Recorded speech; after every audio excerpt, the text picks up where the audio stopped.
After such an amazing session from him, I think there's nothing else to think about. And we need to live our life in the way we want to, because this is our life. Okay, guys, keep standing.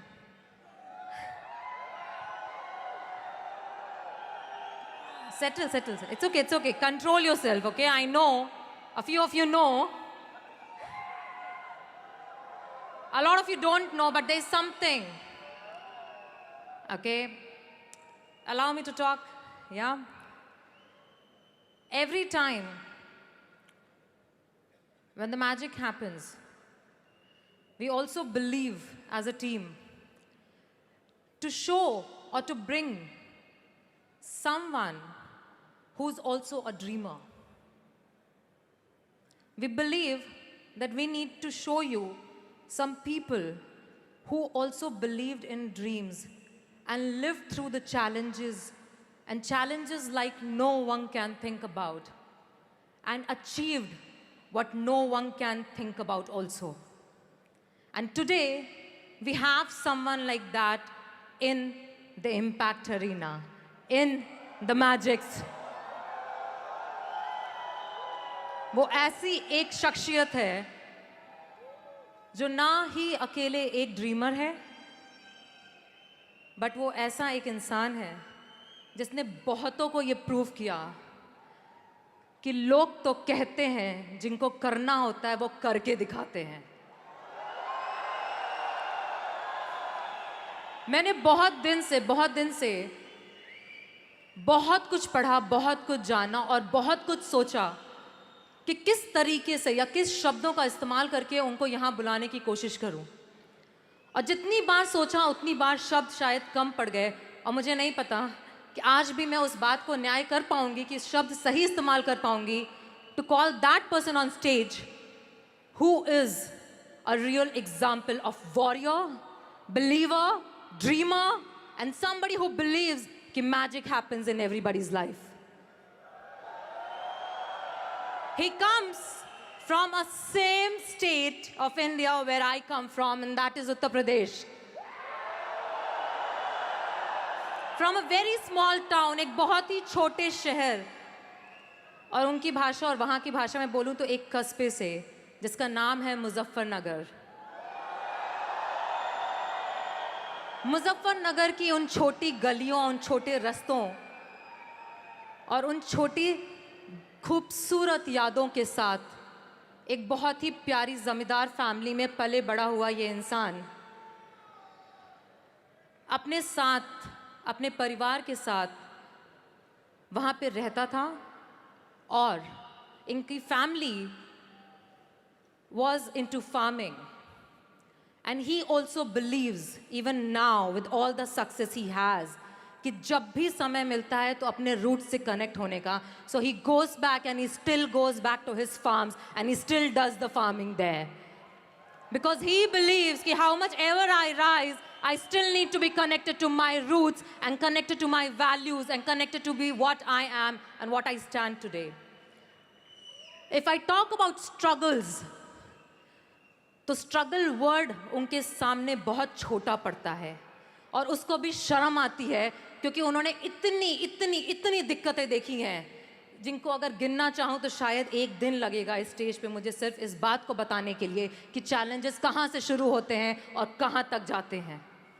But हर उस challenge में, हर उस दिक्कत में, हर उस परेशानी में उन्होंने अपने आप को खींचा, अपने आप को प्रेरित किया और अपने आप को इस जज्बे से चलाया कि आज ना अकेला उनका देश बट पूरी दुनिया उनको एक्नॉलेज करती है with one of the finest actors today the Bollywood has.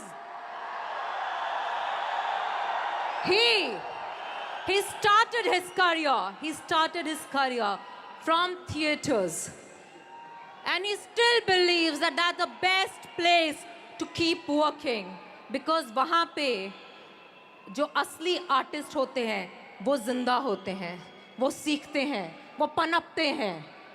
और थिएटर करने के बाद जब वो पहली बार बॉम्बे पहुँचे तो वहाँ पे उनको सिर्फ एक चीज़ मिली और वो थी नाकामी, और वो थे चैलेंजेस, और वो थे लोग जो कहते थे तुझसे नहीं हो पाएगा।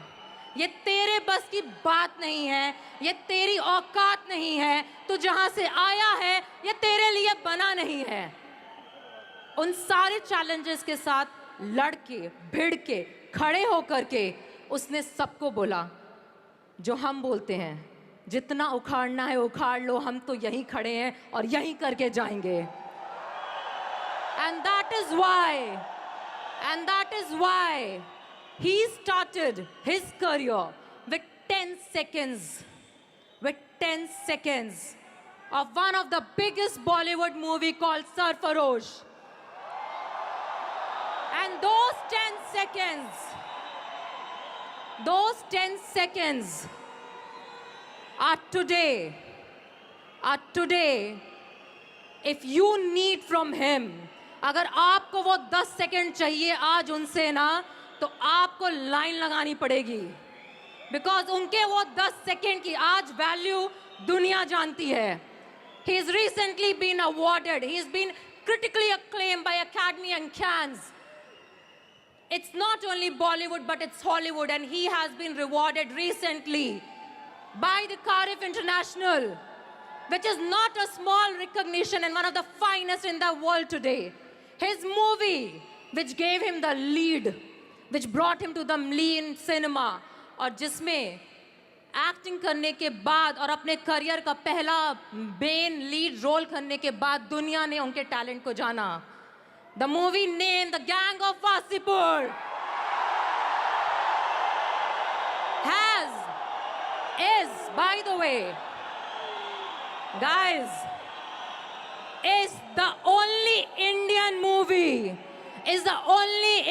movie to be listed in the Guardian International of the 21st century, the best 100 movies in the world. It's the only Indian movie. And today, if he has come here, तो वो इसलिए नहीं आए हैं क्योंकि वो बहुत ही खूबसूरत कलाकार हैं, बट वो इसलिए आए हैं क्योंकि वो विश्वास करते हैं कि हर उस इंसान में जिसमें सपना देखने की चाहत और प्रेरणा है, उस हर इस इंसान का ये हक है कि वो सक्सेसफुल हो। उसका हक है कि वो अपने सपनों को पूरा करने की चाहत रखे, और इसलिए वो आज मैजिक में आए हैं और आपसे मिलने के लिए आए हैं और आपको ये बताने के लिए आए हैं कि करते रहो, लगे रहो, क्योंकि तुम्हारे सपने भी उनकी तरह एक सपना है। So Magic, are you ready to call him up on stage?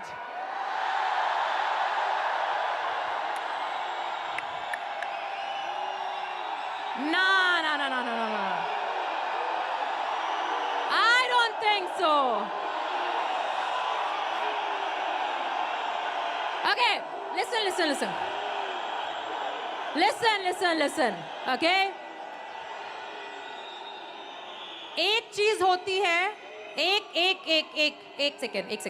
एक चीज होती है चिल्लाना और एक चीज होती है दिल से बोलना और दिल से सल्यूट करना उस इंसान को जिसने अपनी पूरी जिंदगी चैलेंज में गुजार के वहां पहुंचा जहां हर इंसान पहुंचने की चाहत रखता है।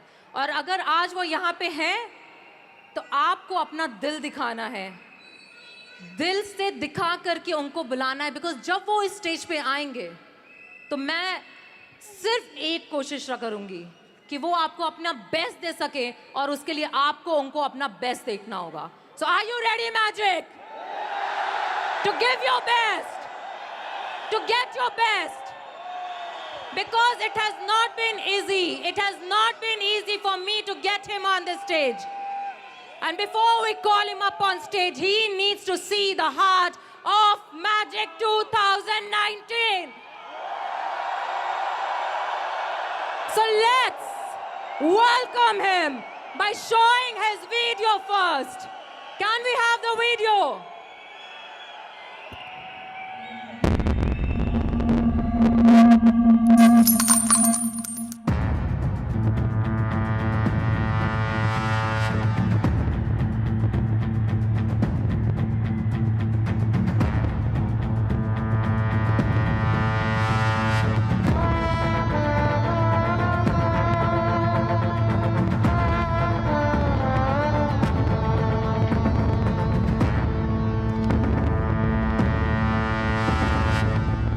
कभी कभी लगता है कि अपन ही भगवान है,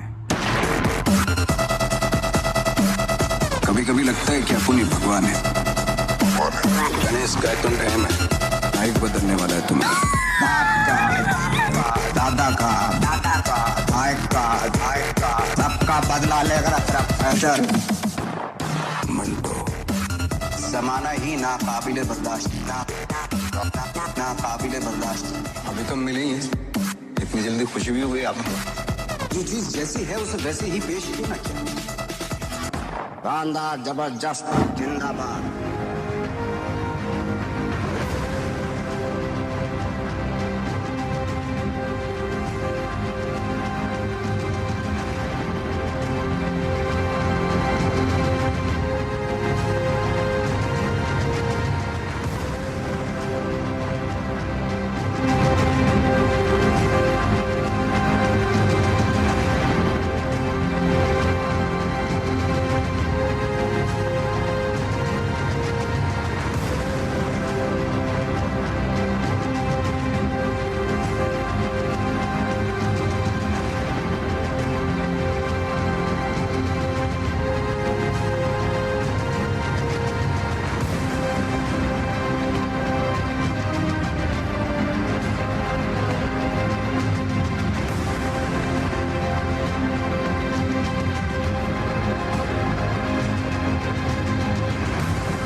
And the most handsome and the most successful actor of today, Mr. Nawazuddin Siddiqui in magic.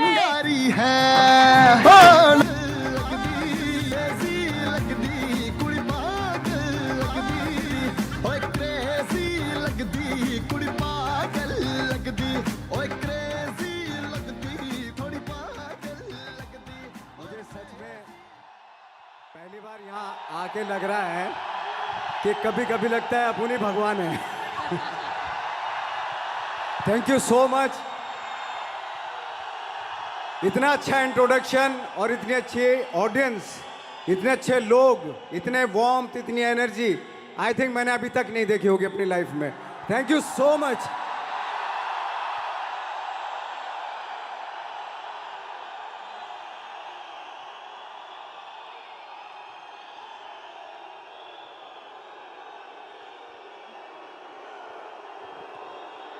ये इनका प्यार है। आवाज कहाँ से आ रही? ये इनका प्यार है, ये इनका प्यार है। Okay guys, before I request him to talk and start even, I want to show you something. Do you want to see something? Do you want to hear him? हाँ, तो बात करने का मौका तो दोगे ना? Okay, so can we play the video please?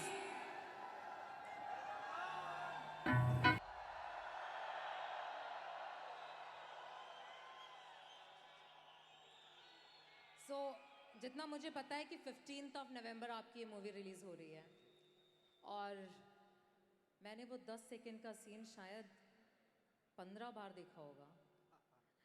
और मुझे ये लगता है, मैं सिर्फ एक चीज़ पूछना चाहती हूँ नवाज, कि आप वो 10 सेकंड से आज जब आप अभी अवार्ड लेके आ चुके हैं और एक मूवी रिलीज हो रही है, ये पूरी जर्नी में आज जब आप यहाँ पे खड़े हैं तो आपको कैसा महसूस हो रहा है? आई थिंक ये 20 साल की जर्नी है मेरी।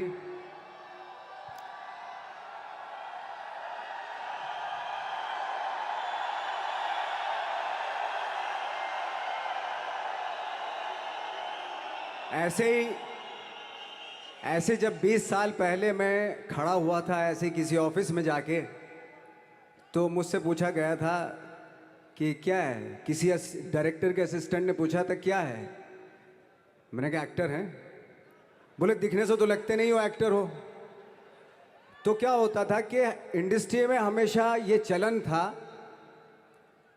कि एक्टर हीरो जो होता है वो 6 फुट का होता है और गोरा होता है और लंबा चौड़ा बल्ले छल्ले होते हैं। मतलब हम तो बस ऐसे ही चले गए थे, ऐसा ऐसा ऐसा समझता था वो। और शिप्रा, मैं ये आपको यकीन दिलाना चाहता हूँ इस चीज़ का कि मेरे खुद के रिश्तेदारों ने भी, जब मैंने उनसे इच्छा जाहिर की कि मैं एक्टर बनना चाहता हूँ, तो उन्होंने भी मुझे डीमोरलाइज किया कि पहले शक्ल तो देख ले अपनी, क्योंकि 5 फुट का छोटा पतला दुबला सा आदमी, काला कलूटा। मुझे खुद को पता नहीं था कि इंडस्ट्री में मेरा क्या हाल होगा, बट एक जिद थी, एक जिद थी। और हजारों लाखों, मतलब सालों साल से इंडस्ट्री में सिर्फ यही चलन था कि एक्टर तो, हीरो तो जो है ऐसा होता है। लेकिन इन सब ऑड सिचुएशंस के बावजूद भी गए। लेकिन एक चीज़ मेरे दिमाग में थी कि जो सब कर रहे हैं वो नहीं करना है, तो अलग क्या करूं, अलग क्या होना चाहिए। उसके लिए ट्रेनिंग की ज़रूरत थी, जो मैंने नेशनल स्कूल ऑफ ड्रामा में आके ट्रेनिंग ली। 3 साल मैंने एक्टिंग की पढ़ाई की वहाँ पे, और अपनी एक क्राफ्ट के बारे में समझा कि एक्चुअली इस पर्सनैलिटी में अगर मैं लोगों को इम्प्रेस करना चाहता हूँ, उसके लिए एजुकेशन की बहुत ज़रूरत है। या जो भी आप काम कर रहे हो उसमें क्राफ्ट, उसका एक्सपर्ट होना बहुत ज़रूरी होता है। ऐसे ही हवा में नहीं कि जैसे पहले होता था, अरे यार तो बहुत खूबसूरत दिखता है, फिल्मों में जाके काम करना शुरू कर दे, ऐसा नहीं। किसी चीज़ को बारीकी से जानना, उसके लिए ट्रेनिंग की, एक्सपर्ट्स की, एक्सपीरियंस की ज़रूरत होती है। तो मैंने ट्रेनिंग ली नेशनल स्कूल ऑफ ड्रामा से, और 2000 में मैं पहुंच गया मुंबई। मुंबई पहुंचने के बाद जब हम किसी ऑफिस में जाते थे, आई थिंक उससे पहले चलन नहीं था बिल्कुल भी। हम लोग गए, जैसे मैंने बताया कि ऑफिस में खड़े हो के, भाई हम एक्टर हैं, काम दोगे क्या? तो बोले पहले हुलिया तो देख अपना तू। तो ये हर बार सुनने के लिए मिलता था, और वो बात भी सही थी, क्योंकि उससे पहले कभी कोई आपने देखा नहीं होगा कोई इतना बड़ा, कोई इतनी सी पर्सनैलिटी का 5 फुट 6 इंच का आदमी, पतला दुबला सा, मरियल सा, कि कभी ये इस तरह के लोग एक्टर भी बन सकते हैं, हीरो भी बन सकते हैं, स्टार भी बन सकते हैं। ऐसा चलन था ही नहीं। मैं कॉन्फिडेंट था बिकॉज ऑफ माई ट्रेनिंग। मैंने ट्रेनिंग ली थी और अपनी क्राफ्ट के बारे में बहुत अच्छे से जानता था मैं, और उस चीज़ का सिर्फ कॉन्फिडेंस था मुझे कि आज नहीं तो कल, कल नहीं तो परसों, या 10 साल या 20 साल या 30 साल, 30 साल के बाद नंबर ज़रूर आएगा मेरा। मैंने कभी भी अपने को टारगेट नहीं किया, टारगेट नहीं दिया मैंने कि अगर 2 साल ट्राई करके देखता हूँ, उसमें अगर हो गया तो ठीक है, वरना कोई दूसरा फील्ड अपना लूँगा। ऐसा कभी नहीं। जिस चीज़ का पैशन होता है, जज्बा होता है, अगर आप दिल से चाह लो ना, तो पूरी दुनिया झुक जाती है उसके ऊपर। उसको पूरा करने के लिए पूरी कायनात एक हो जाती है कि इस आदमी की जिद के लिए, इस आदमी की जिद के आगे झुकना पड़ेगा, और पूरी दुनिया झुकती है आपकी जिद के आगे। लेकिन आपको जिद्दी होना पड़ता है, आपको बहुत सारे सेक्रीफाइस भी करने पड़ते हैं, क्योंकि ये आपने चाहा है। परीक्षा देनी पड़ती है आपको, जितना बड़ा इम्तहान होगा उतनी बड़ी परीक्षा भी देनी पड़ेगी। आसान काम नहीं है। छोटे छोटे टारगेट बनाएंगे तो छोटों में निपटारा हो जाएगा। हमेशा अपने आप को टारगेट बढ़ा दो। तो उसके लिए हमेशा अपने आप को अनकंफर्ट जोन में डालो, कि जो इम्पॉसिबल है उसको पॉसिबल करने की शिद्दत, पैशन आपके अंदर होना चाहिए, वो हो जाता है। आज जो दुनिया में इतने सारे एक्सपेरिमेंट हुए हैं, ये सिर्फ इसी बिना पे हुए हैं, पागलपन के जरिए ही हुए हैं ये सारे एक्सपेरिमेंट। एक मैंने कहीं सुना था कि जब आप एक्सपेरिमेंट करते हैं तो फेलियर भी होते हैं, कई बार फेलियर होते हैं। कोई एक एक्सपेरिमेंट करने के लिए, कोई एक चीज़ करने के लिए बहुत बार हमने भी झेला है, बहुत बार फेलियर हुए हम लोग। लेकिन एटलीस्ट हमें इतने सारे फेलियर होने से इतने तरीके पता चले कि इन तरीकों से सक्सेस नहीं मिल सकती। फॉर एग्जाम्पल, एडिसन ने जब बल्ब का आविष्कार किया तो 100 बार एक्सपेरिमेंट किए अपनी ज़िंदगी में। 100 बार एक्सपेरिमेंट करने के बाद जब उसको पता चला कि अरे फॉर्मूला तो ये था बल्ब बनाने का, तो एटलीस्ट उसके साथ साथ उसको ये भी पता चला कि 100 जो तरीके हैं, 100 तरीकों से बल्ब नहीं बनता। ये भी पता चला उन फेलियर्स में उसको।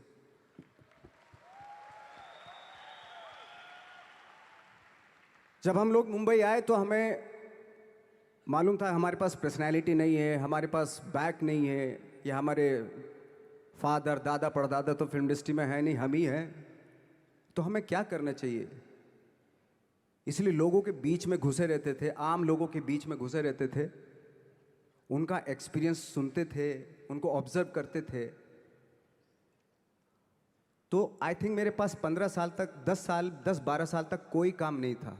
जैसे आपने बताया कि बहुत ही 10-10 सेकंड के रोल करके घर में आके बैठ जाता, पूरे साल खाली बैठे रहते थे हम लोग।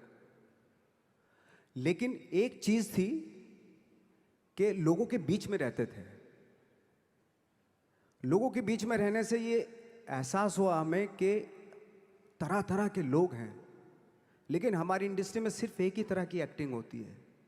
हजारों करोड़ों लोग हैं इस दुनिया में, लेकिन एक्टिंग सिर्फ एक ही तरीके से होती है हमारे यहाँ। तो मुझे लगा यार ये मैं तो ट्रेन भी हूँ, मुझसे अपनी आर्ट भी आती है, और हजारों लोगों को मैं ऑब्जर्व भी कर रहा हूँ। तो ये तो सबसे अच्छा सूत्र है, इससे तो मैं बहुत कुछ कर जाऊँगा। तो जब ये सूत्र पता चला मुझे कि अब मैं ये जो हजारों लोगों को मैंने ऑब्जर्व किया है, अब जब भी मुझे कोई रोल मिलेगा उन्हीं में से वो एक इंसान होगा। उसी में वो ठाकरे, बाला साहब ठाकरे होंगे, उसी में मंटो होगा, उसी में गणेश गायतोंडे होगा, उसी में फैजल खान होगा, उसी में माजूमदार साहब होंगे। तो इस तरह के ये कब हुआ? जब हमने लोगों को ऑब्जर्व करना शुरू किया, लोगों के बीच में रहे। मैं 15 साल के बाद जो मेरी लाइफ थी जिसमें खाने तक को नहीं मिलता था, अब फॉर्चुनेट अपने आप को समझने लगा था कि थैंक गॉड कि मुझे ऐसे लोगों के बीच में मुझे रहने का मौका मिला। तो कभी भी आई थिंक मुझे लगता है कि कभी भी जब आप स्ट्रगल कर रहे होते हैं ना, वो एक मौका होता है आपके पास, वो एक चांस होता है आपके पास कि कैसे उसमें आप अपना ऑब्जर्वेशन, एक्सपीरियंस, जब आपको काम मिलेगा वो उसमें लगाएंगे आप। तो मेरी लाइफ बहुत ही, आज जब मैं सोचता हूँ कि यार ये तो बहुत ही अच्छा हुआ था जो 15, 10, 12 साल मैंने बिना काम के गुजारे, जो लोगों के बीच में रहा था मैं, आज वो काम आ रहा है मेरे। जहाँ ज़रा सा कोई कैरेक्टर मिलता है तो आदमी इसलिए कनेक्ट करता है उनसे कि उनको लगता है कि यार ये तो मेरे पड़ोस का ही, आसपास का ही ये बंदा है। मैंने देखे हैं इस तरह के लोग। आई थिंक यही हमारी सबसे बड़ी जीत है एज एन एक्टर।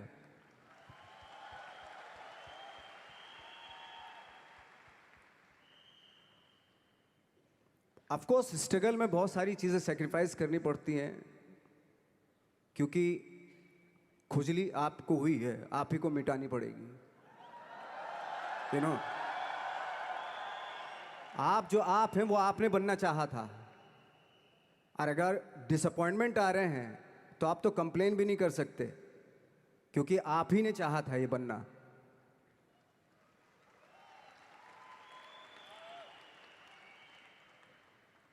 तो बस यही था कि 10-12 साल तक मैंने सोचा था, 10-12 साल जब स्ट्रगल हो गए तो मेरे बहुत ज़्यादा वो भी हुआ कि यार छोड़ के चले जाते हैं, कुछ काम मिल नहीं रहा है, क्या हो रहा है कुछ पता नहीं, आई डोंट नो मिल पाएगा या नहीं मिल पाएगा।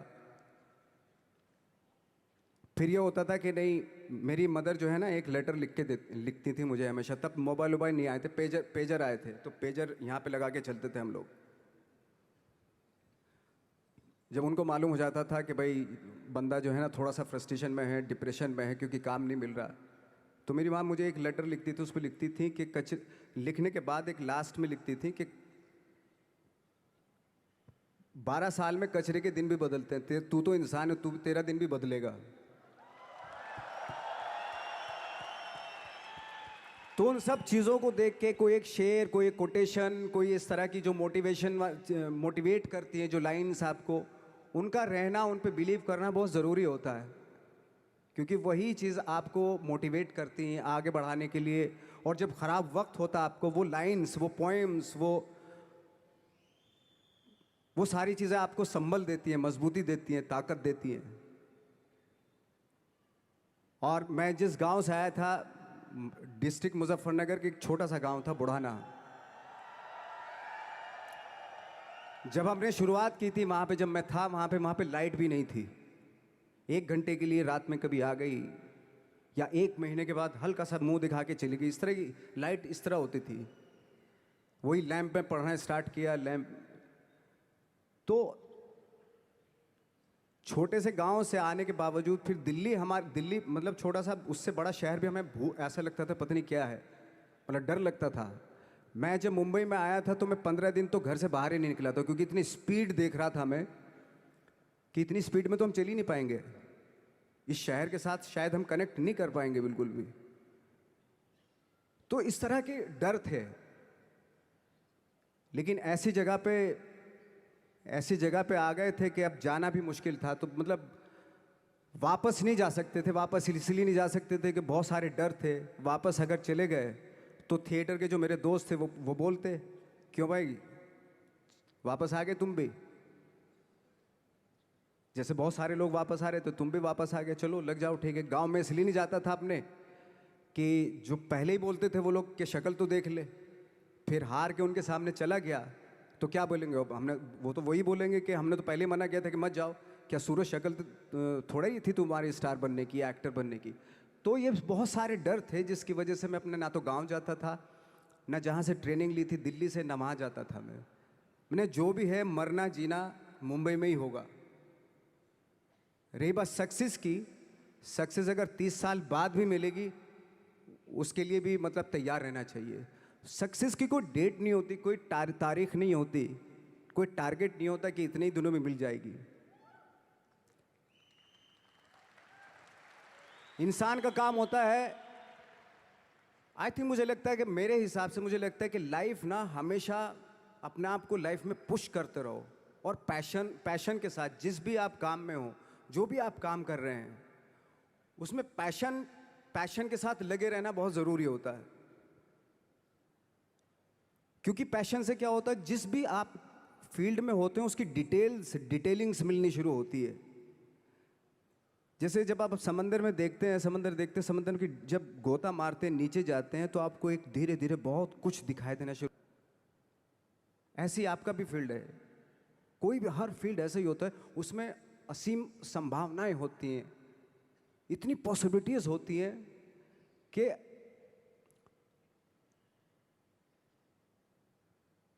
आई थिंक दुनिया का हर काम में इतनी सिर्फ अगर एक दर्जी है पैंट सीता है, 1000 तरीके की पैंट सी सकता है वो, अगर वो चाहे तो। अगर उसने नहीं चाहा तो वो जो ट्रेंड चला रहा है वही सीता जाएगा। लेकिन अगर उसने चाह लिया कि मैं ऐसा कुछ करता हूँ, तो 1000 तरीके की पैंट उसी में 1000 तरीके की सी देगा वो पैंट। ऐसे हर फील्ड में पॉसिबिलिटीज़ बहुत होती हैं, और एक परफेक्शन होता है। फॉर एग्जाम्पल जैसे हम लोगों ने ट्रेनिंग इसलिए ली कि परफेक्शन आ जाए अपने काम में। जैसे एक मैंने एग्जाम्पल सुना था कि ये छोटी छोटी चीज़ें जो मैं बता रहा हूँ, ये चूँकि मैंने बचपन में सुनी थी, उन पे दिमाग, उन्हीं को अपनी लाइफ बना के आगे बढ़ा तो आज यहाँ पे हूँ। इसलिए वो छोटी छोटी चीज़ें बहुत काम आती हैं, उनको सुनना बहुत ज़रूरी होता है इंसान के लिए।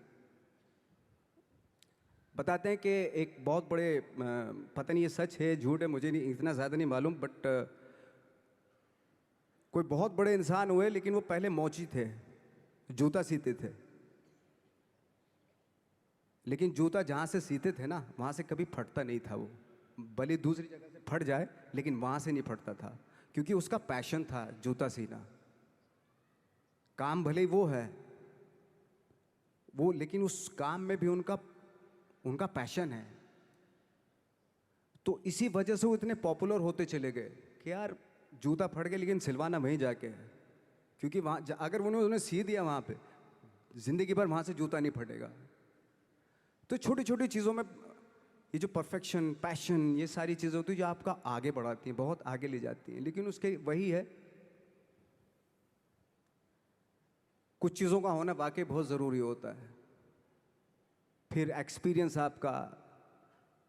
आपकी नॉलेज। जैसे मेरा मानना है कि आई एम सॉरी टू से, बट मेरा खुद का मानना है कि मैं लक पे बिलीव नहीं करता हूँ। मेरे सामने आज तक मेरे सामने लकीली कोई चीज़ नहीं हुई कि मैं लकीली यहाँ तक पहुँच गया। आज जो आप प्रोमो देख रहे थे, जो क्लिपिंग्स देख रहे थे मेरी, मैं लकीली नहीं पहुँचा हूँ यहाँ पे। मैंने उसके लिए मेहनत की है, मैंने उसके लिए नॉलेज इकट्ठी की है, मैंने उसके लिए ट्रेनिंग ली है। अगर लक पे डिपेंड करता ना मैं, तो अपने एक रूम में रहता, देखते हैं यार लक जब होगा तो हो जाएगा, ऐसे थोड़े ना होता है।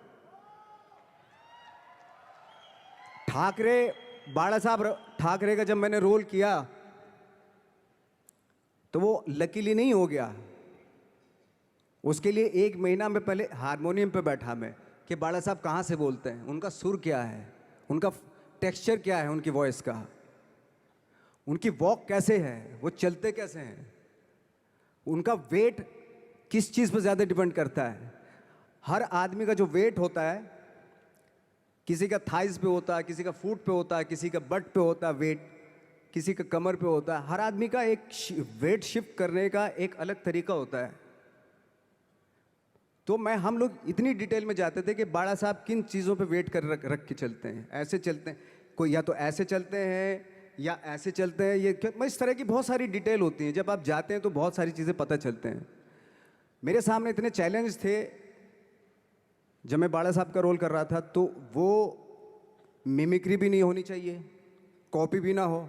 जैसे अमूमन अक्सर होता है जब हमारे यहाँ बायोग्राफी की जाती है तो हम कॉपी कर देते हैं उसकी। कॉपी करना मतलब अगर हम किसी की कॉपी कर रहे हैं या मिमिक्री कर रहे हैं तो वो वीकनेस समझी जाती है कि आप वीक एक्टर हो।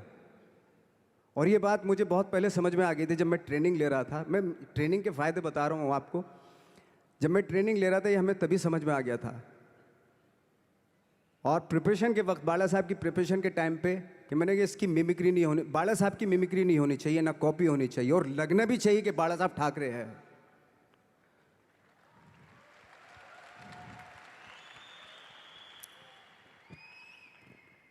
क्योंकि चैलेंज ये था कि हज़ारों लाखों वीडियोस हैं बाला साहब ठाकरे के, हर आदमी ने देखे हुए हैं, सब ने देखे कि बाला साहब कैसे बोलते हैं, कैसे हाथ को ऐसे ले जाते हैं। एक बार ये हुआ था कि मैं जब इसकी शूटिंग कर रहा था, ठाकरे मूवी की शूटिंग कर रहा था मैं, तो उद्धव साहब ठाकरे जो है वहाँ पे आ गए थे, वैनिटी में बैठे थे मेरे सामने। तो मेरा हाथ ऐसे था, इट्स लाइक दैट। तो बोले आपने हाथ ये ऐसे क्यों रखा हुआ है? मैंने उनका हमेशा ऐसे ही रहता था हाथ। तो और यही वो क्या होता था, वो सिगार पीते थे और सिगार ऐसे पिया जाता है, कुछ ऐसे, और इसलिए उनका हाथ हमेशा नॉर्मली भी रहता था तो ऐसे रहता था। और यहीं से जब स्पीच देते थे यहीं से ये जाता था, जो उनका सिग्नेचर वो जेस्चर था। तो वो शॉक्ड हो गए कि इतनी डिटेलिंग आपने ली है। तो जब वो फिल्म देखी उन्होंने, तो फिल्म देखने के बाद उनको रियलाइज़ हुआ कि वाकई बहुत स्टडी की है नवाज़ ने उनके बाला साहब के ऊपर। तो मुझे खुशी हुई थी कि थैंक गॉड कि ये सारा किस लिए हो रहा है, पैशन की वजह से हो रहा है। एक पैशन है, उसके बाद आपका एक्सपीरियंस है, आपकी नॉलेज है, आपकी ट्रेनिंग है, उससे ये सारी चीज़ें निकलती हैं। लाइक मंटो, ये जितने भी कैरेक्टर्स हुए वो सब हवा में नहीं हुए या लकीली नहीं हो गए। उनके लिए बाकायदा बहुत छोटी छोटी मेहनत की, छोटी छोटी डिटेल इकट्ठी की गई, स्कोर बनाया उसका, उन डिटेल्स का, तब जाके वो कैरेक्टर जो आप देखते हैं वो एक अलग इंसान दिखता है। वो मैंने कभी भी हीरोइज्म या इन सब चीज़ों पे बिलीव नहीं किया। जब आज मुझे बोलते हैं कि तुम तो स्टार हो, मैं सच आज भी मुझे यकीन नहीं होता कि मैं स्टार हूँ। मुझे लगता है कि मैं एक्टर ही हूँ, और मैं आज भी ढूंढने की कोशिश कर रहा हूँ, नई नई डिटेल्स ढूंढने की कोशिश कर रहा हूँ कैरेक्टर्स की। स्टार्स का क्या होता है कि जब स्टार होता है एक जैसा होता है और 30-40 साल तक एक जैसा करता चला जाता है वो। मुझे वो नहीं बनना। अगर मैं ये करूँ तो शायद दूसरे दिन ही बोर हो जाऊँगा मैं। मुझे हर रोज़ नए कैरेक्टर ढूंढने हैं।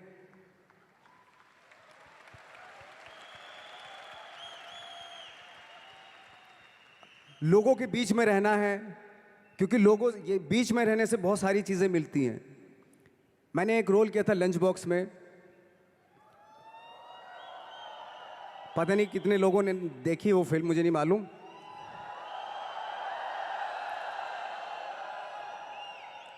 उसका कोइंसिडेंट ऐसा हुआ कि मेरा जो दोस्त था, जो मेरे रूम पार्टनर स्ट्रगल के टाइम पे मेरे साथ रहता था, तो मैंने उसी को सेम उसी की डिटेल मार दी उसमें फिल्म में। जब पिक्चर रिलीज हुई तो उसने देखी, उसको लगा अरे ये तो मैं हूं। अब वो भी एक्टर था। उसके बाद जब वो फिल्म इंडस्ट्री में किसी के पास काम मांगने जाता था तो लोग उसको बोलते थे यार ये ऐसा मत कर, ये नवाज ने कर दिया, कुछ दूसरा कर। तो बोलता हम तो ओरिजिनल में ही ऐसे हैं, उन्होंने हमारा कॉपी किया है। लेकिन कहने का मतलब ये है कि लोगों के क्या होता है, स्टार्स हमेशा शीशों के घरों में रहना शुरू कर देते हैं। उनको बैंड्रा में, उनको मतलब किसी ऐसी जगह पे रहते हुए ये नहीं मालूम कि दूसरी जगह क्या है।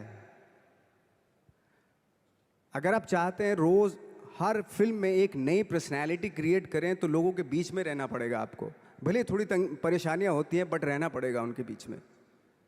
मेरा तो ऐसा मानना है।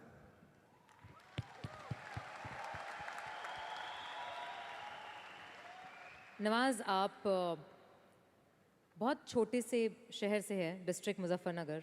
यहाँ पे बहुत सारे लोग ऐसे बैठे हैं जो बहुत सारी सिटीज़ से हैं actually, major cities like Delhi, Bangalore, Hyderabad, Pune, Chennai, Nepal. और इन सब चीज़ों के बीच में बड़े शहरों की बहुत सारी फैसिलिटीज़ हैं, बहुत सारे आराम हैं। जबकि आपके शहर या जिस शहर से मैं हूँ, जहाँ पे एजुकेशन भी नहीं मिलती है, जहाँ पे खाना पीना, जैसे आपने बोला बिजली, कोई भरोसा नहीं होता कब आएगी, जाना तो नॉर्मल है। हाँ, तो वहाँ पे उस छोटे से शहर में रह के एक परिवार में जहाँ पे कभी किसी ने एक्टिंग के बारे में दूर दूर तक नहीं सोचा था, और आप 8 भाई बहन हैं, सबके साथ रह के परिवार में परिवार का चीज़ करने की जगह एक अलग से ये जो थॉट आया था अलग से कि मैं एक्टिंग करूँगा, और वो भी काफ़ी दिन बाद जब आपने जॉब भी कर ली उसके बाद, तो जब वो थॉट आया तो परिवार ने आपको सपोर्ट किया। और अगर रिश्तेदारों ने, जैसे आपने बोला कि कहा, तो आपके दिमाग में उस समय क्या चलता था? मेरे दिमाग में ये तो नहीं आया था कि मुझे एक्टर बनना है, बट इतना ज़रूर था कि कुछ तो नया करना है। क्या करूँगा मुझे नहीं आइडिया था। जो सब लोग करते हैं जो वो नहीं, कुछ अलग करना है मुझे। लेकिन मुझे ये नहीं मालूम था कि मुझे एक्टिंग करनी है। और इसीलिए मुझे लगता है आज जब मैं सोचता हूँ कि अगर मैं किसी भी फील्ड में होता, एक्टिंग के अलावा किसी भी फील्ड में होता, तो मैं एक्सपेरिमेंटल ज़रूर होता। क्योंकि मुझे आदत थी कि मुझे जो ट्रेंड चल रहा है उसके अगेंस्ट, मैं बहुत ही रिबेलियस था, रिबेलियस किस्म का इंसान हूँ मैं, आज भी हूँ, रहूँगा। क्योंकि मुझे अच्छा लगता है जो ट्रेंड चल रहा होता है उसके अगेंस्ट कुछ काम करना, चाहे मुझे अच्छा लगता है वो। क्योंकि क्या है ना कि जो चलन चल रहा है, आई थिंक उसको बहुत आसान है उस चलन के साथ चलना। उसके अगेंस्ट चलना उसके लिए सालों लग जाते हैं। बीच बीच में आपको ये भी लगता है कि यार शायद पॉसिबल नहीं है, लेकिन जब पॉसिबल होता है ना तो तब बड़ा अच्छा लगता है। तब ये जैसे आज मुझे फील हो रहा है ना, तब ऐसा लगता है। यहाँ पे जितने लोग भी बैठे हैं और इंक्लूडिंग मुझे, हमने भी ऐसा कुछ शुरू किया है या हम भी ऐसा कुछ कर रहे हैं जो ट्रेडिशनल नहीं है, जो बहुत अलग है, और जिसके लिए बहुत लोग बोलते हैं कि पता नहीं होगा कि नहीं होगा, कर पाएंगे कि नहीं कर पाएंगे, या तुम कर रहे हो करके दिखाओ, तुम कर लिए तो देखते हैं। और लोग जगह जगह समय समय पर हर समय हर किसी को, यहाँ पे जितने लोग भी बैठे हैं उनको कहते हैं कि तुमसे तो हो नहीं पाएगा, और हो गया तो राम जाने। तो जब हमें ये कैसे हुआ, ये कैसे हुआ, फिर पूछते हैं कैसे हुआ, हाँ ये कैसे हुआ फिर भी सुन लेंगे, बट साथ में अगर आगे करने को करो ना तो हिम्मत नहीं होगी। तो आपने जब शुरू किया और आपने जब करना शुरू किया, और आज आपकी वो दोस्त जिन्होंने आपको बोला या जो रिश्तेदार आपको बोलते थे कि तुझसे नहीं हो पाएगा, वो आज क्या कहते हैं? देखो ये है कि जैसे मैंने बताया कि मुझे कदम कदम पे ये बोला गया, जैसे रिश्तेदार मेरे सबसे पहले तो रिलेटिव्स ही बोलते हैं आपके, बोले भाई ये जो करने जा रहा है तू, ये तेरे बस का नहीं है, तू देख ले अपना बस का नहीं है ये। और जब हो जाता है तो ऑफकोर्स यही कि हमने तो बोला था, अब पता नहीं कब बोला था, मुझे भी नहीं पता कब बोला था उसने ये, कि हमने तो बोला था हो जाएगा। एक किस्सा मुझे याद है कि जब मेरा एक मैगज़ीन आती है जीक्यू की मैगज़ीन पे जब मेरा 2012 में मेरा छपा, तो मुझे एक बहुत बड़ी मॉडल थी मुंबई की, तो उन्होंने बुलाए, दोस्त थी, काफ़ी सालों के बाद 3-4 साल के बाद मिलना हो रहा था। तब मैं 3 साल पहले स्ट्रगल ही कर रहा था ऑलमोस्ट, लेकिन जैसे जीक्यू में आया मेरा मैगज़ीन में, तो वो शॉक्ड हो गई। और वो बहुत ही खूबसूरत, लंबी चौड़ी खूबसूरत मॉडल की तरह बिल्कुल, और मैं ऐसा दिखने में, तो मुझे बुलाया, बोला यार तुम जीक्यू के पेज पे आए हो? मैंने हाँ। तुम कैसे जीक्यू के पेज पे आ गए? मैंने कहा पता नहीं, मुझे भी पता नहीं क्यों आया। तुम्हें मालूम है तुम जीक्यू के पेज पे आए हो? मैंने हाँ। तुम्हें पता नहीं तुम कैसे आए हो, क्यों? तुम्हें मालूम है तुम जीक्यू के पेज पे आए हो? शी वॉज लाइक, मतलब उसने बहुत अपनी ज़िंदगी में बहुत साल दिए इंडस्ट्री को, लेकिन कभी इस तरह का कुछ हुआ नहीं कि जीक्यू के पेज पे आ गए या इस तरह के। हालांकि मैं ज़्यादा कुछ इस चीज़ पे बिलीव नहीं करता, बट उसके लिए बहुत इंपॉर्टेंट था कि जीक्यू के पेज पे तुम कैसे गए। मतलब उसका कहने का मतलब यार तू दिखने में 5 फुट 6 इंच का आदमी, ना तेरा शक्ल, ना सूरत, ना कुछ, तू कैसे आ सकता है जीक्यू के पेज पे? See that was the mindset. ये माइंडसेट था कि मेरे जैसे कद काठी का आदमी इतनी बड़ी मैगजीन में कैसे उसका फोटो आ सकता है।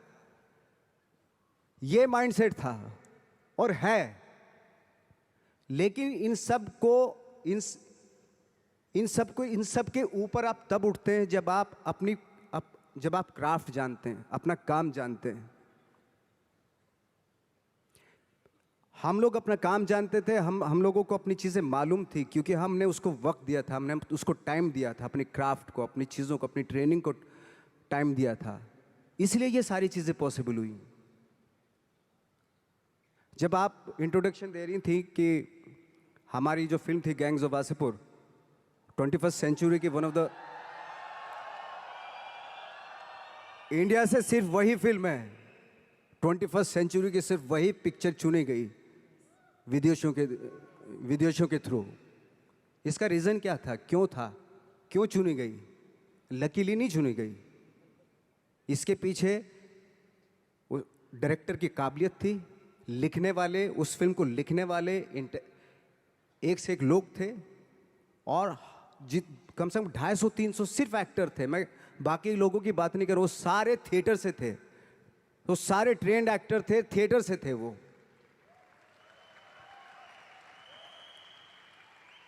आज जब हम लोग फिल्में लेके जाते हैं इंटरनेशनल फिल्म फेस्टिवल्स में, वो चलती हैं, उनको अप्रिशिएट किया जाता है, तो हमें खुशी इस बात की होती है कि थैंक गॉड कि उन फिल्मों को रिप्रेजेंट कौन कर रहा है? वो लोग जिनके पीछे जो वाकई जिनकी स्पेशलिटी अपने क्राफ्ट में है, जो पढ़ लिख के आए हैं, जो थिंकर हैं। सिनेमा ज़रूर कर रहे हैं, डायरेक्टर ज़रूर हैं, एक्टर ज़रूर हैं वो, लेकिन उसके पीछे उनकी बहुत बड़ी ट्रेनिंग है, बहुत बड़ा एक्सपीरियंस है। वो ये लालच छोड़ के बॉक्स ऑफिस पे हिट होगी या नहीं होगी, ये इस फिल्म में इसको प्रोजेक्ट बना लो, एक हीरोइन ले लो, एक हीरो ले लो, और 5 गाने डाल दो, और प्यार मोहब्बत दिखा दो। वो तो ठीक है, वो भी एक तरह का सिनेमा, बहुत लोग पसंद करते हैं उसको भी। लेकिन एक ये भी सिनेमा है, ये भी सरवाइव करता है, ऐसी बात नहीं। ठीक है, थोड़ी दिक्कतें आती हैं उस सिनेमा को, लेकिन एंड ऑफ द डे जब इंटरनेशनल प्लेटफॉर्म पे कोई भी फिल्म जब आप बोलते हो वो ऐसी ही होती है, जैसे चाहे वो लंच बॉक्स हो, चाहे वो गैंग्स ऑफ वासेपुर हो, या पुराने टाइम में जो सत्यजीत रे की फिल्में हो, पूरी दुनिया जानती है रे साहब की फिल्में, पूरे वर्ल्ड में जानते हैं लोग। तो आज ठीक है, आज के युग में आज के टाइम में आप उन सिनेमा को थोड़ा, अरे ये तो कोई ख़ास नहीं, कुछ नहीं है, बट वर्ल्ड में इसी सिनेमा से जाने जाते हैं। अगर चाहे वो रे हों, ऋतिक घटक हों, चाहे वो गरम हवा, उस तरह की फिल्में जो होती थी, या चाहे नसीरुद्दीन शाह, ओमपुरी हो, पंकज कपूर हो, तो इस तरह के एक्टर्स ने आके एक अलग धारा बनाई थी। अगर बहुत लोग सुपरस्टार से प्रभावित होकर बम्बई आ रहे थे, तो बहुत सारे लोग, हम जैसे लोग, एक्टरों से इंस्पायर होकर भी आ रहे थे। ऐसी बात नहीं है।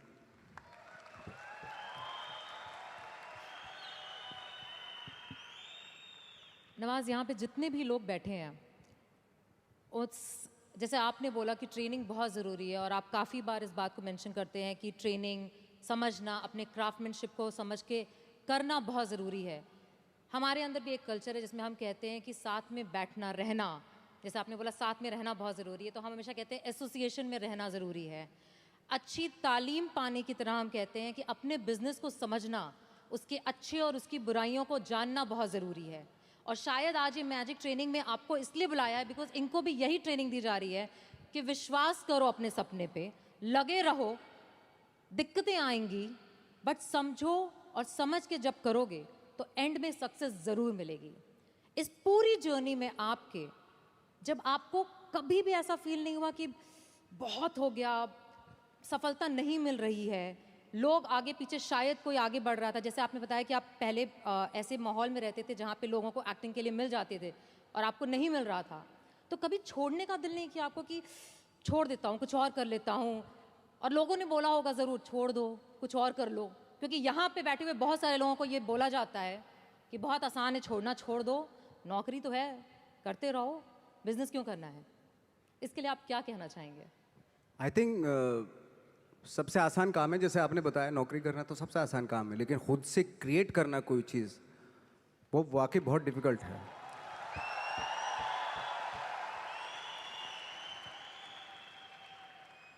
क्या होता है ना कि सरकारी नौकरी मिल गई, बस अब कुछ नहीं चाहिए, पूरी ज़िंदगी गुजार देते हैं, क्योंकि मिलता रहेगा, वो उसको हटाएंगे तो नहीं, आपको मिलता रहेगा, सरकारी पैसा आता रहेगा आपके पास। लेकिन खुद से जब करते हैं ना, तो उसको करते हुए बहुत दिक्कतें आए, डेफिनेटली बहुत दिक्कतें आएंगी, क्योंकि खुद का कुछ क्रिएट कर रहे हैं आप, और क्रिएशन में हमेशा प्रॉब्लम आती है, वो आसानी से नहीं हो जाता, कोई भी क्रिएट चीज़ आसानी से नहीं हो जाती।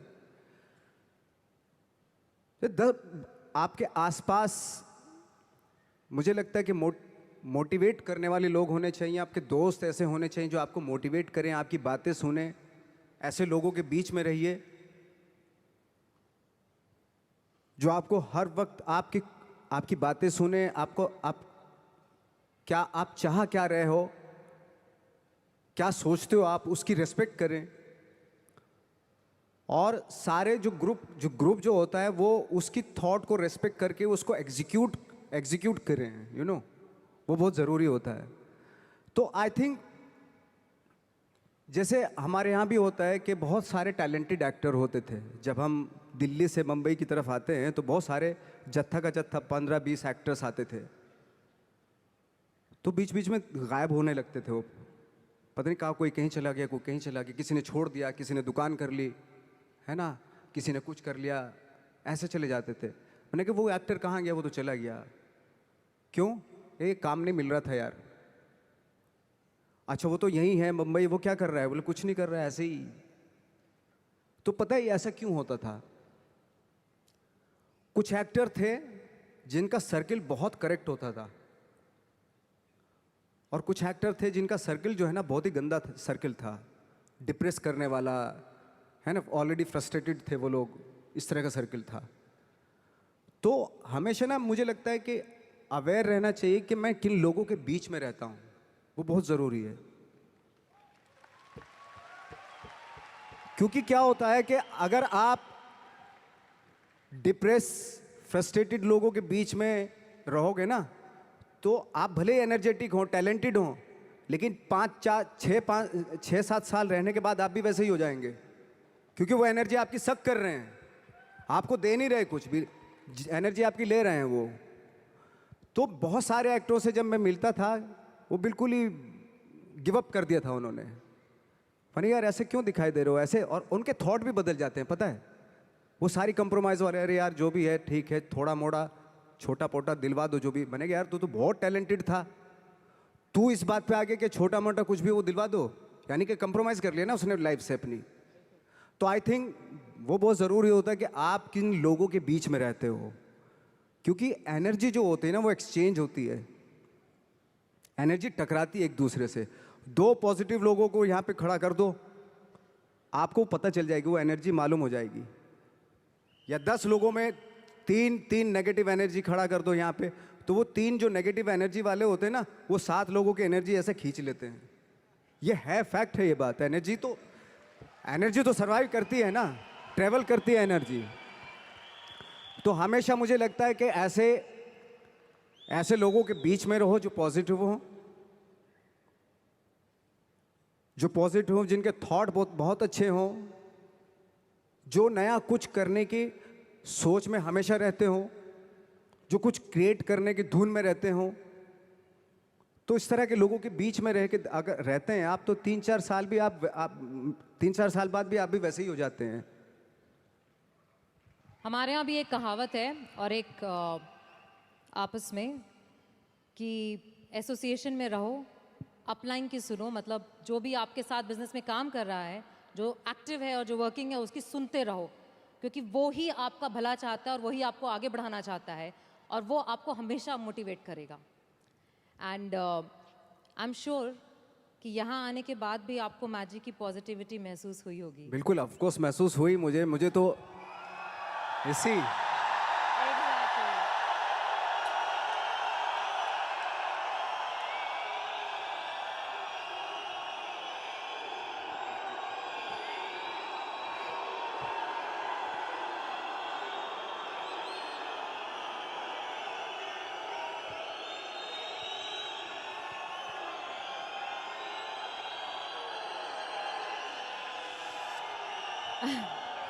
एक और सवाल पूछूं और सवाल। आपने बहुत लंबा सफर चुना है, जहां से आप शुरू हुए और अभी तक में काफी साल लगे। अब जब सफलता आपके पास आ रही है और आपके पास बहुत आ रही है, तो कभी ऐसा दिमाग में नहीं आता कि रिटायर हो जाऊं? कब तक करूंगा? करते रहना है? क्योंकि यहाँ पे बैठे हुए बहुत सारे लोगों के दिमाग में यह आता है कि मेहनत करना शुरू किया, एक थॉट होता है कि एक सक्सेस मिल जाए। जैसे आपको भी लगता होगा शुरू में कि एक पिक्चर मिल जाए, एक शॉट हो जाए, 10 हो जाए या 50 हो जाए, उसके बाद मैं रिटायर हो जाऊंगा, मैंने कमा लिया। बट हर इंडस्ट्री में हम लोग एक रखते हैं कि यहाँ पे रिटायर होना है। आपके हिसाब से इंडस्ट्री छोड़ के, बट आपके हिसाब से आपको क्या लगता है नवाज कि आप कब रिटायर होना चाहेंगे? देखिए, रिटायर की तो बात की बात है। खैर रिटायर एक्टर तो रिटायर नहीं होता है ना, जो स्टार होते हैं वो रिटायर हो जाते हैं। वो तब तक होता है उनका जब तक ये होता है, उनका करियर तब तक होता है।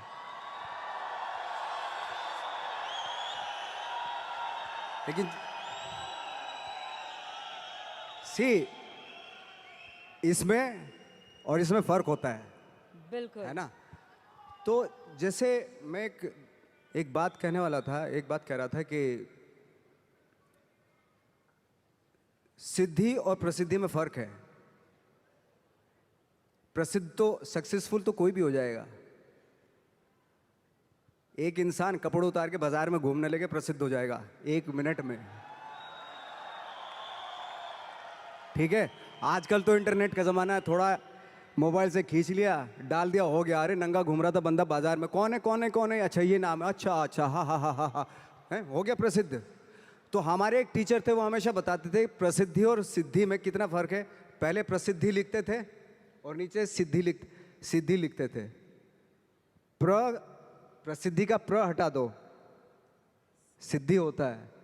तो सिद्धि जो होती है प्रसिद्धि के भी ऊपर होती है। सिद्धि प्राप्त करना बहुत जरूरी होता है, सिद्धि प्राप्त करना बहुत मुश्किल है, प्रसिद्ध होना बहुत आसान है। हम यहाँ पे फ्रेंकली स्पीकिंग, मैं मुंबई में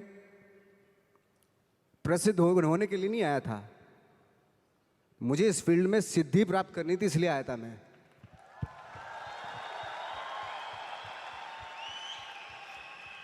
प्रसिद्धि आज आपके पास है, कल को उनके पास होगी तो इसको भूल जाएंगे।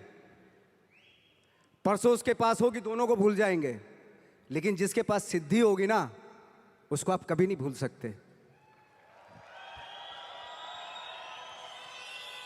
आप जो भी काम कर रहे हैं, अगर आप उसमें उसमें आपका पैशन है, जज्बा है, उसमें आपका मैडनेस है, तो वो आपको, वो सिद्धि आपको मिलेगी। गौतम बुद्ध ने भी इतना टाइम दिया था वो सिद्धि प्राप्त करने के लिए। तो सिद्धि प्राप्त करना बहुत ज़रूरी होता है। वो विरले ही होते हैं, मतलब। और ये पॉसिबल है कि आपको अपने फील्ड में आप सिद्धि प्राप्त कर सकते हैं, लेकिन उसके लिए वही फिर वो पैशन, वो ऑनेस्टी, वो बहुत सारे एलिमेंट है जो ज़रूरी होते हैं। इनफैक्ट मैंने बहुत सारे आपके इंटरव्यूज़ देखे थे जहाँ पे मैंने एक कॉमन चीज़ पाई कि आप हमेशा ये बात कहते हैं कि मैं जो रोल करता हूँ, मैं जो काम करता हूँ, मैं उसमें जाके घुस के उसको बनना नहीं चाहता हूँ। जैसे आपने अभी बोला, ठाकरे जी का रोल करते वक्त आपको ऐसा महसूस हुआ कि मुझे उनको कॉपी नहीं करना था, बट मुझे उनको समझना था, उनकी ज़िंदगी को जीना था और उसे दर्शाना था। हमारे बिजनेस में भी हम हमेशा कहते हैं डुप्लीकेट करना है, डुप्लीकेट करना। और बहुत सारे लोग इस बात को सोचते हैं, डुप्लीकेट का मतलब हरकतें, आपके एक्शंस, आपकी बात करने का तरीका, वो डुप्लीकेशन होता है। बट आपने बहुत खूबसूरत बात बोली कि डुप्लीकेशन कॉपी करना नहीं होता, डुप्लीकेशन समझना होता है। तो आप, मतलब आपके हिसाब से आपका सबसे बड़ा इंस्पिरेशन, जिसको आप देख करके हमेशा कहते हैं कि इससे मुझे इंस्पिरेशन मिलती है, जब आपने शुरू किया था, वो कौन था? मैं सच बताऊं, मैंने बहुत सारे इंटरव्यूज़ में ये भी बोला है कि इंस्पायर होने के लिए ज़रूरी नहीं कि बहुत बड़े बड़े लोगों को देखें आप। इंस्पायर तो आप अपने गांव में जो एक गणित का टीचर होता है ना, उससे भी इंस्पायर हो सकते हैं आप। मैं बहुत से ऐसे आम लोगों से इंस्पायर हुआ हूँ जिनका परफेक्शन था, भले ही वो कोई भी काम कर रहे हों, लेकिन उसमें उसका परफेक्शन होता था, वो ऑटोमेटिकली होता था। उसके पीछे आई डोंट नो उसकी क्या क्या थॉट था। फॉर एग्जाम्पल, मेरे यहाँ पे एक मैकेनिक था, मैं सच बता रहा हूँ, उसको इतनी नॉलेज थी उसमें, अपने काम में, कि वो दूर से गाड़ी, चलती हुई गाड़ी को ना बता देता था कि उसमें ये प्रॉब्लम है। बॉनेट खोलता था, सबसे पहले हाथ उसी इंस्ट्रूमेंट पे जाता, उसी अपरेटस पे जाता था उसका, जहाँ प्रॉब्लम होती थी। ऐसे हाथ किया और ठीक हो गई गाड़ी। तो ये मैंने सोचा, यार ये तेरे अंदर ये क्या खास बात है, ऐसे तू कैसे सोच लेता है? कि उसने बताया, नवाज भाई, मैं रात में सोता हूँ ना, तो भी पुर्जों के बारे में सोचता हूँ मैं, यू नो। तो ज़रूरी नहीं है कि आप इंस्पायर जो है वो बहुत बड़े बड़े लोगों से ही हों। छोटे छोटे, अगर आप गौर से देखेंगे ना, आपके आसपास ही बहुत सारे लोग ऐसे रहते हैं जो अपने काम में परफेक्ट होते हैं, परफेक्शन होता है उनके अपने काम में। ज़रूरत है आपको अपना दिमाग खोलने की। सब कुछ यहीं पड़ा हुआ है, आप ही को क्रिएट करना है। मटेरियल्स यहीं, कंपोनेंट्स यहीं पे पड़े हुए हैं। कहीं जाके दूसरे शहर से, दूसरी कंट्री से नहीं लेके आना है, यहीं पड़े हुए हैं, आपके आसपास ही बिखरे हुए हैं। ये आपकी अवेयरनेस पे डिपेंड करता है कि जो आपके पास पड़ी हुई वो चीज़ें हैं, उनसे आप क्या क्रिएट करते हो, या आपको डिस्कवर करना है। एक्चुअली मुझे ऐसा लगता है।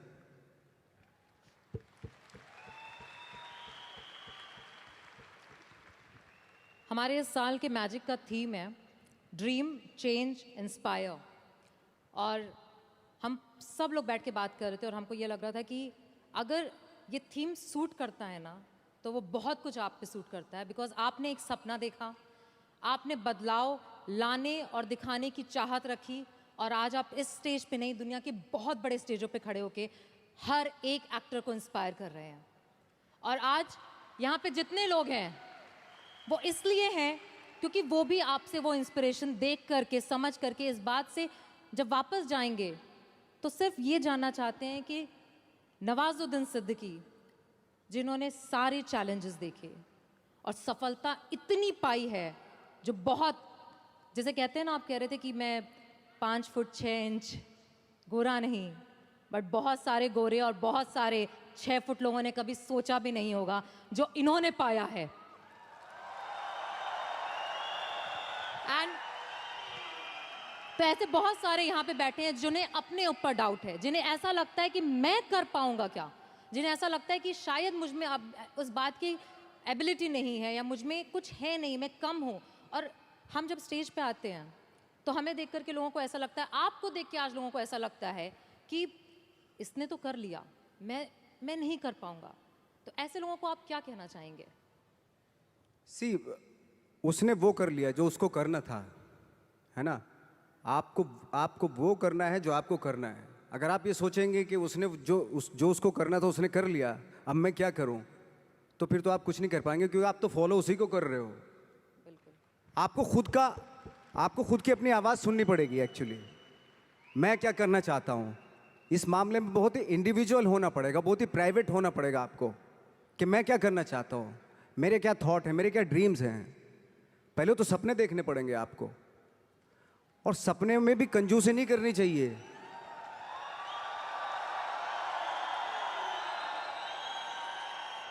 सी, सपने कभी कभी आप सपने देखते हैं, ऐसा लगता है कि यार ये तो पॉसिबल नहीं है, लेकिन पता है जो सपने देखते हैं वो पॉसिबल हैं, वो एग्जीक्यूट हो सकते हैं। पहले सपने तो देखना शुरू कीजिए। वो कहते हैं ना, गांधी जी का था ना, एक कोटेशन था कि वो सपने वो होते हैं जो आपको सोने नहीं देते, दिन में भी हैं, वो उस तरह का था ना कि एपीजे अब्दुल कलाम ने कहा था कि dreams are not those which you see when you sleep, but dreams are those which does not allow you to sleep. Exactly. तो मैंने खुद ने देखा है कि एज एन एक्टर, मैं तो अपने एज एन एक्टर ही बात करूंगा, मैं जब रात में सो रहा हूं और मुझे ड्रीम आया कि मैं एक रोल ऐसा कर रहा हूं, कुछ अजीब सी बॉडी लैंग्वेज है, अजीब सी उसका डायलॉग डिलीवरी है, और अजीब सही मतलब, और सुबह उठा के थोड़ा थोड़ा याद रह गया मुझे कुछ ऐसा। लेकिन बार बार कई बार जब वो सपने देखे मैंने,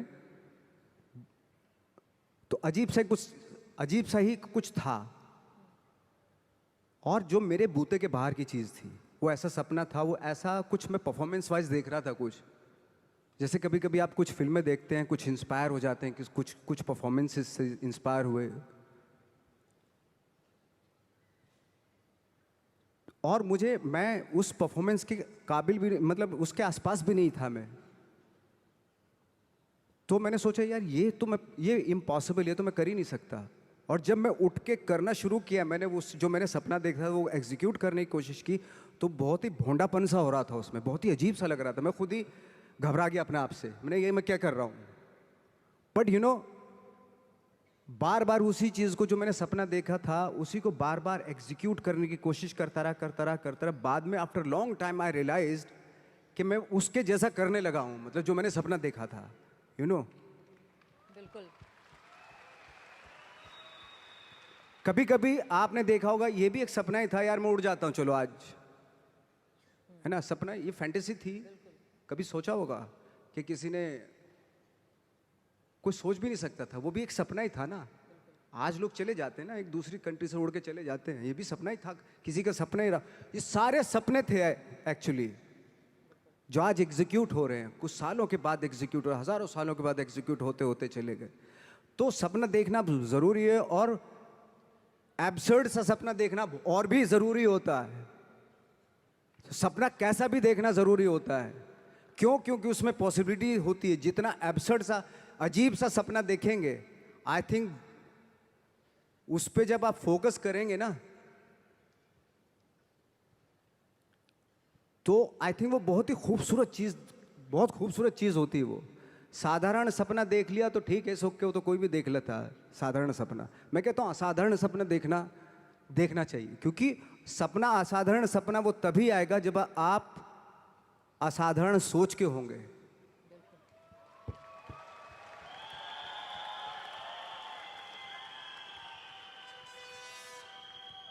आपकी एक बहुत बहुत बहुत बहुत, मतलब कितने बहुत लगाऊं शायद कम होगा मेरे हिसाब से, एक सीरीज है, मैंने बोला ना, एक्चुअली नाम भी बोलने की जरूरत नहीं है, सेक्रेड गेम्स। नेटफ्लिक्स पे इस समय सबसे ज्यादा वॉच सीरीज में से है। अब मुझे पता है कि मैं I was travelling at that time, और मुझे जब सीज़न 2 रिलीज़ हुआ ना, तो इतना वेट करी थी कि कंट्रोल नहीं हुआ। मैंने सारे डाउनलोड करके फ्लाइट में पूरी पूरी फ्लाइट में बैठ के कंटिन्यूस देखा। और पूरी सीरीज़ में मैंने सिर्फ एक चीज़, ये मेरा ऑब्जर्वेशन है, मेरा थॉट प्रोसेस है, देखा कि आपने बहुत शिद्दत से काम किया। चाहे उस कैरेक्टर में इतने ट्विस्ट थे, इतने ट्विस्ट, आपने हर चीज़ को जब किया। हमारे बिजनेस में हम कहते हैं कि बहुत कुछ ना, जब लाइफ में हमको आता है और हमें करना पड़ता है ना, तो कई बार हम बहुत कंफ्यूज हो जाते हैं। हम समझ में आता है कि इतनी सारी चीज़ें एक साथ कैसे करेंगे। एक कैरेक्टर को जब आप करते हैं एज एन एक्टर, और आपको इतने मॉड्यूलेशन करने पड़ते हैं, जैसे हमें बिजनेस में एसोसिएशन करनी पड़ती है, प्रॉस्पेक्टिंग करनी पड़ती है, क्लोजिंग करनी पड़ती है, लाइन अप करना पड़ता है, बहुत कुछ करना पड़ता है। तो आपको कभी थकावट नहीं फील होती? आपको नहीं लगता कि यार मतलब मैं नवाज कहाँ चला गया, मैं एक्टर हो गया? थकावट उस काम से होती है जिसका शौक आपको नहीं होता। मुझे 365 दिन मैं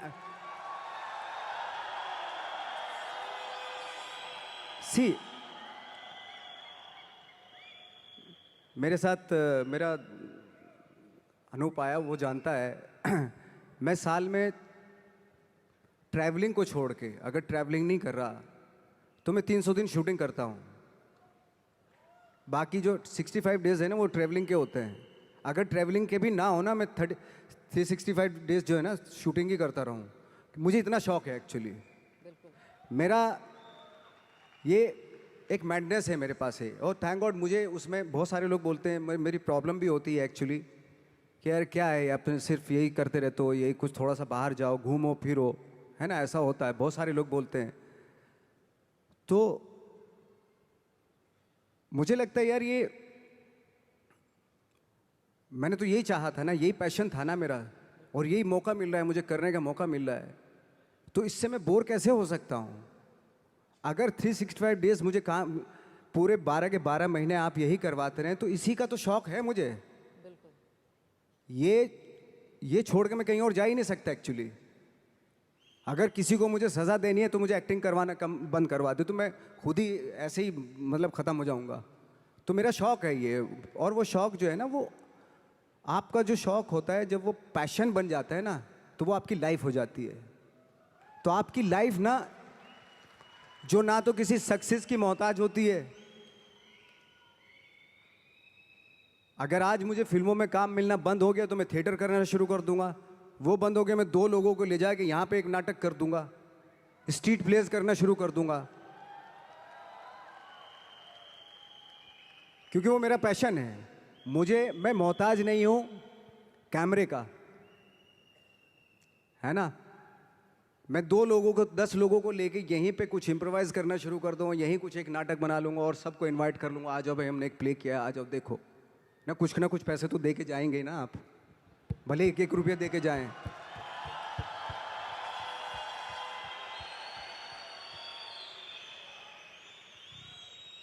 तो हम लोग जो है बहुत सारी चीज़ों के मोहताज नहीं है। अगर छोड़ भी देंगे ना, तब भी हम अपना, कहते हैं ना कि वो एक होता है कि एक किसी को आप रेगिस्तान में भी छोड़ दो, वो बिजनेस, एक कौम होती है जो बिजनेस करती है, बिजनेसमैन, ओके, अगर उनको रेगिस्तान में भी छोड़ दो कि वहां पे भी बिजनेस कर लेंगे वो। बिल्कुल, मुझे लगता क्योंकि उनकी रग रग में होता है वो, उनके ब्लड में होता है वो। जो भी आप काम करें, वो काम आपके वाकई ब्लड में होना बहुत जरूरी है, उसके लिए मैडनेस होना बहुत जरूरी है। आई थिंक यहाँ बैठे 10,000 लोगों के दिल में भी कुछ मैडनेस है।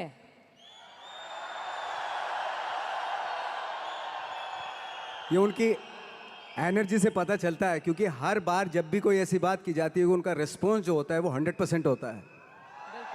इसी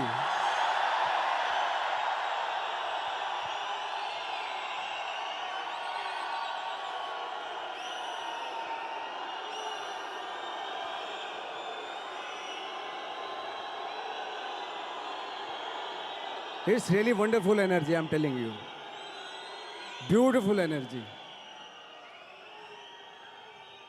ये एनर्जी बचा के रखनी है काम के लिए, हमेशा के लिए बचा के रखनी है एनर्जी। जब मैं तो इतने हम लोगों का था कि इतने बेशरम हो गए थे हम लोग, जब बोलते थे ना हमसे कि यार मुश्किल है, हम तो मैंने कि बेशरम बनना पड़ता है, बहुत ज़रूरी है। कहाँ जाएगी सक्सेस? सक्सेस के लिए ना बेशरम बनना पड़ता है। ऐसा बन जाओ कि सक्सेस भी शर्मा जाए।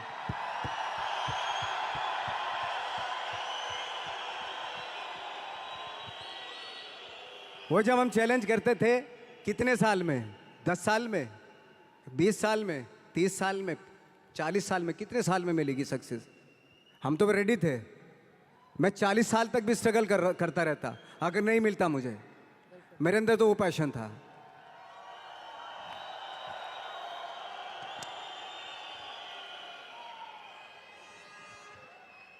अगर मैं दिल से बोलूं तो नवाज, यहाँ पे बैठे जितने भी लोग हैं, और जैसे मैंने आपको बताया, हर इंसान के पीछे एक कहानी है कि वो कैसे यहाँ पे आकर के बैठा है। और पैसे, परिवार, हर तरीके की, लोगों के कहने की, बोलने की, हर तरह के चैलेंज जो सोच सकते हैं, मैं गुजरी हूँ, ये गुजर रहे हैं। और आज जब आप यहाँ पे हो तो आप इनसे वो एक क्या बात बोलना चाहोगे जिसको वो यहाँ से जब जाएं तो बोले नवाजुद्दीन सिद्दीकी ने कहा था और उन्होंने कहा था, इसलिए मैं करके दिखाऊंगा। मेरा एक एक्सपीरियंस हुआ था, एक छोटा सा एक्सपीरियंस। छोटी छोटी इंसिडेंट से ना कभी कभी आपको लाइफ का पता चल जाता है। तो मेरा एक छोटा सा एक्सपीरियंस हुआ था। एक बार हम लोग जब 2000 में मुंबई आए थे तो बहुत सारे मेरे दोस्त यार भी आए थे। कुछ शादीशुदा थे, हमारे जैसे लोग अकेले, ऐसे कुछ हम लोग ऐसे ही आ गए थे। ट्रेनिंग सब लेके आए थे। तो मेरा एक दोस्त था, उसकी बेटी थी कोई 4-5 साल की। तो ये वो किस्सा बता रहा था कि नवाज, पता है परसों मैं अपनी बेटी को लेके जा रहा था, उसने कहा पापा पापा मुझे आइसक्रीम चाहिए, है ना। और मेरे पास पैसे नहीं थे।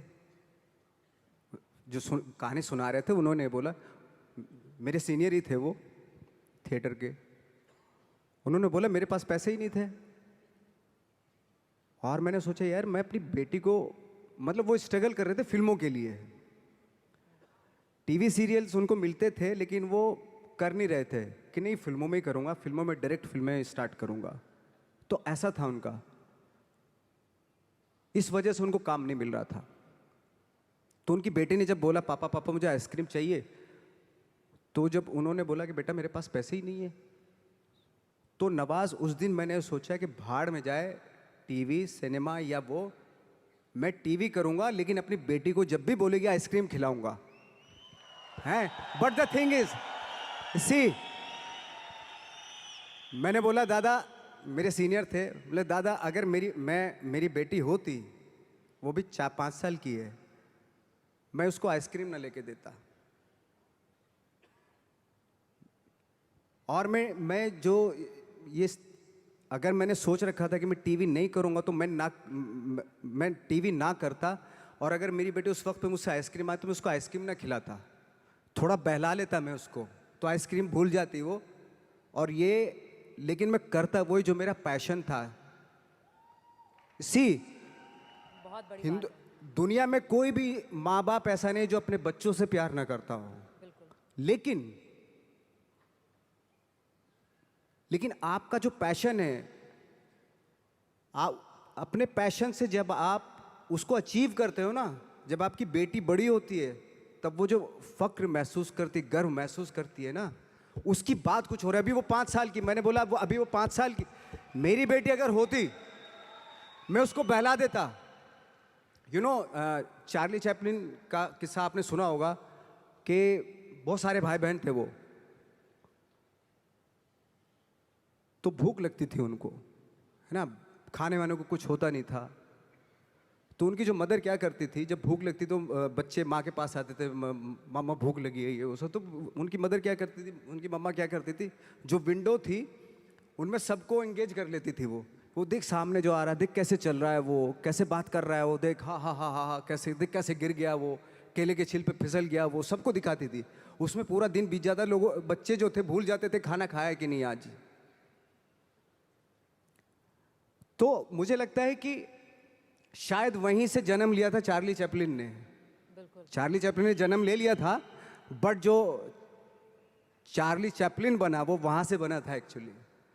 तो मेरे कहने का मतलब ये कि ठीक है, बच्चा है, बच्चे को तो आप संभाल सकते हो, तो बहला सकते हो, खाना खिला सकते हो, आइसक्रीम की जगह आज खाना खिला सकते हो, लेकिन बच्चे के लिए उस जिद के लिए, उसकी उस जिद के लिए आप कंप्रोमाइज़ करें, ऐसा मैं नहीं मानता हूँ। मुझे नहीं लगता कि वो आप अपने पैशन से कंप्रोमाइज़ करें।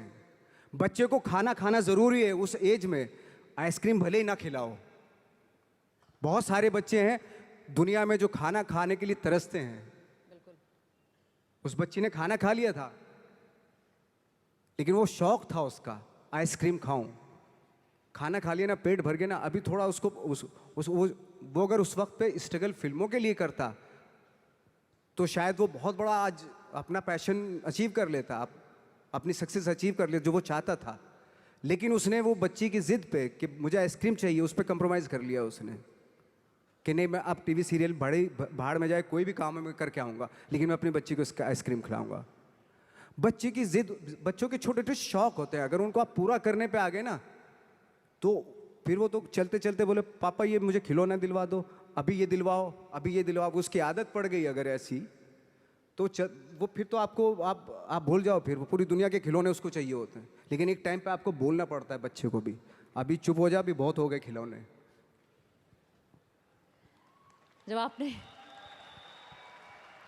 मैंने जब बिज़नेस शुरू किया था नवाज़, आज से 8 साल पहले, तो मेरा बेटा उस समय 5 साल का था और मैं सुबह से लेकर रात तक काम करती थी। और कई बार ऐसा होता था कि जब रात में घर पहुंचती थी तो वो सो रहा होता था और सुबह उठ के सिर्फ उसको स्कूल छोड़ती थी, सिर्फ आधा घंटा।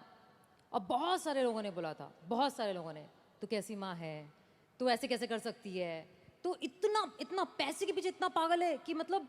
और ना ही मुझे, यहाँ पे बैठे बहुत सारी लड़कियों को, बहुत सारे लोगों को परिवार वाले ऐसा बोलते हैं, एहसास दिलाते हैं कि तुम्हारी जिम्मेदारी ज़्यादा बड़ी है तुम्हारे सपनों से। बट आज 13 साल का मेरा बेटा है, आज उसको जो चाहिए ना उसको बोलना नहीं पड़ता, उसको ऑटोमेटिकली मिल जाता है, क्योंकि वो 8 साल में ना सिर्फ मैंने सपनों को फॉलो किया। और यहाँ पे बैठे जितने लोग हैं ना उस चीज़ को करने से इतना डरते हैं, जो आपने इतनी खूबसूरत बात बोली कि अगर हर चीज़ जो चाहोगे वो इसलिए दे दोगे क्योंकि तुम भागना चाहते हो। एग्जैक्टली, बिल्कुल, तुम छोड़ देना चाहते हो अपने पैशन को, बहाना है ये। एब्सोल्युटली। यही जैसे आप बता रही हैं कि मेरी एक फ्रेंड हैं, उनका जब बच्चा जिद करता था मामा मुझे बैट चाहिए, क्रिकेट का बैट चाहिए, तो वो माँ पता क्या बोलती थी कि जाके पूछ क्या कितने का है। तो जाता था, बाजार जाता था, वो पूछ कर कितने का बैट है, उसने बोला 300 रुपये का बैट है। बोले, और जब माँ से बोलता था कि मामा 300 रुपये का बैट है, तो दोबारा माँ उसको क्या टास्क देती मालूम है, उसको बोलती थी जा अब पूछ क्या कि डिस्काउंट कब मिलेगा इसके ऊपर। तो दोबारा जाता था वो उसी शॉप पे, अंकल ये डिस्काउंट कब आएगा इसके ऊपर। बेटा 3 महीने के बाद आएगा इसके ऊपर डिस्काउंट। तो माँ बोलती थी अब बेटा 3 महीने डिस्काउंट आ जाएगा ना तभी लेना। तो 3 महीने तक वो बैठता था। पेशेंस ये सारी चीज़ें सिखाना, वो आप लेने को तो दिलवा सकते हैं, तभी दिलवा सकते थे, लेकिन उसके जो 3 महीने बीते उसमें पेशेंस में, वो आगे उसकी लाइफ में काम आएंगे।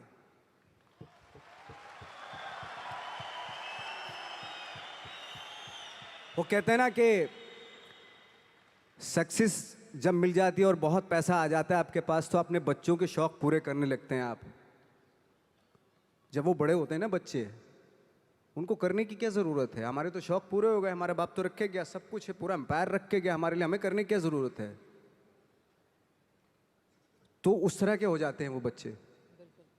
जब तक उनको एहसास कराना बहुत ज़रूरी है कि इसलिए आपने देखा होगा कि बहुत सारे हमारे यहाँ स्टार हैं, तो उनके जो बच्चे हैं उनको बना बनाए सारी चीज़ें मिल जाती है। कभी कभार ऐसा भी होता है, एक आध एग्जाम्पल बता रहा हूँ मैं जनरली नहीं बता रहा हूँ। आजकल तो खैर माँ बाप जो है बहुत समझदार हो गए हैं, वो अपने बच्चों को, चाहे वो स्टार हो चाहे आप हो हम हो, कि अपने बच्चों को कैसे पालना है, तो वो बहुत समझ से पालते हैं आज की डेट में। जैसे बहुत बड़े स्टार थे हॉलीवुड के, तो उनका बेटा बहुत बिगड़ा हुआ था, शायद बहुत सारे लोग नाम भी जानते होंगे, बहुत बिगड़ेल बच्चा था। तो कई बार उसने कुछ गाड़ियाँ भी बड़ी रैश चलाता था ऐसे ऐसे, और एक बार जेल में चला गया वो। तो जब वापस आया तो बोले पापा आपने मुझे मतलब मेरी बेल नहीं करवाई। तो पापा ने बोला कि यार ऐसा है, और उसने जो सारी प्रॉपर्टी है अपनी ट्रस्ट के नाम कर दी, जो स्टार था उसने। तो उसने बोला कि ना तो आपने मेरी बेल करवाई और सारी प्रॉपर्टी जो है आपने ट्रस्ट के नाम कर दी, मैं आपका बच्चा नहीं हूँ क्या? तो उसने बोला कि अगर तेरे को मैंने नाम दिया है, अगर तू काबिल होगा ना इसी नाम से सब कुछ कर लेगा। अगर मैं सोच के तुझे पैसा दूंगा क्योंकि तू काबिल नहीं है, मैं जितना भी पैसा तुझे दूंगा ना वो भी बर्बाद कर देगा तू। अगर काबिल होगा तो अब खुद ही क्रिएट कर लेगा सारी चीजें।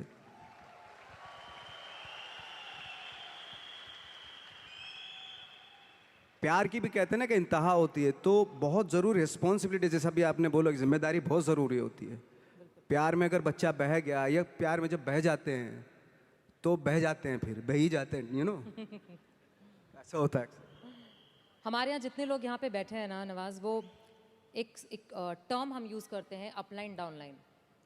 जो ऊपर वाला है वो अपलाइन है, जो नीचे वाला है वो डाउनलाइन है। और सारे डाउनलाइन माँ बाप की तरह समझते हैं अपलाइन को। और जितनी आपने बातें बोली वो सारी कुछ यहाँ पे उसी तरीके से ही लागू होती हैं कि लोगों को ऐसा लगता है कि आप तो सक्सेसफुल हो तो हमको तो दे दो, कर दो, हेल्प कर दो, एक डीआर कर दो, कुछ नीचे डाल दो, जेनोलॉजी बढ़ा दो, मेरे प्लान्स कर दो। बट माँ बाप जो हम लोग हैं वो हर बार कहते हैं खुद करो, खुद सीखो, खुद समझो, खुद गिरो, खुद उठो। और जितने लोग यहाँ बैठे हैं वो बहुत बार गिर चुके हैं, और हर बार उनको ये भी पता है कि गिरते हैं तो माँ बाप हमेशा होते हैं उठाने के लिए, बट गिरना ज़रूरी है। गिरना ज़रूरी, बिल्कुल बिल्कुल गिरना ज़रूरी है। वो कहते हैं ना कि फील्ड में रहोगे तो छक्का लगता है। क्रिकेट के हिसाब से देखें, पवेलियन में बैठ के थोड़ा ना छक्का लगता है, फील्ड में रह के छक्का लगता है।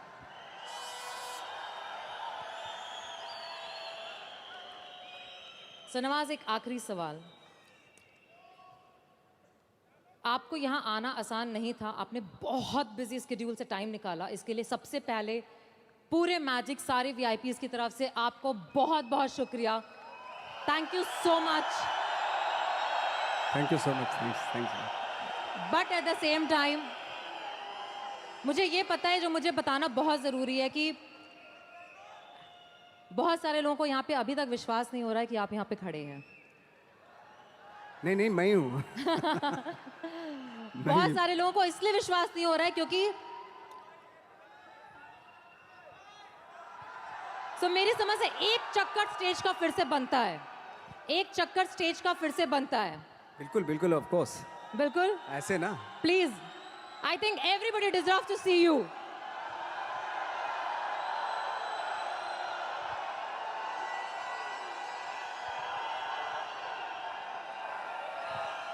Guys, is this what you want to show off magic? This is Nawazuddin Siddiqui here in Magic. Do you want to give him just like that a love?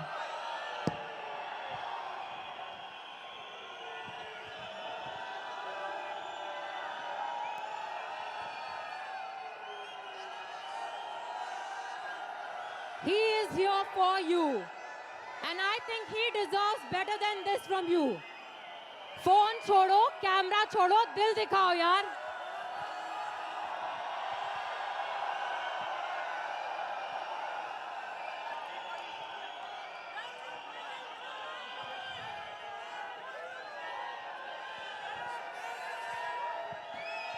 Nawaz,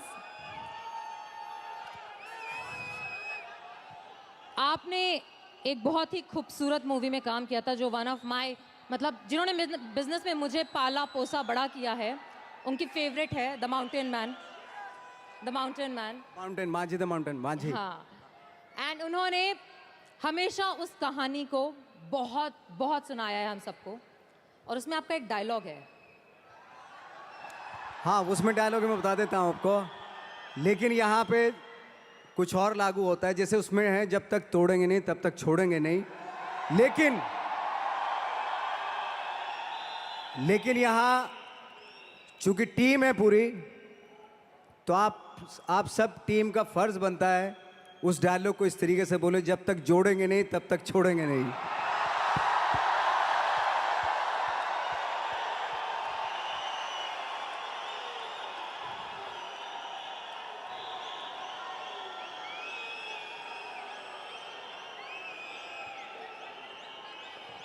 तोड़ने से पहाड़ टूटता है, फिल्म में ये था, लेकिन आपके जुड़ने से पहाड़ बनता है, ये सच है।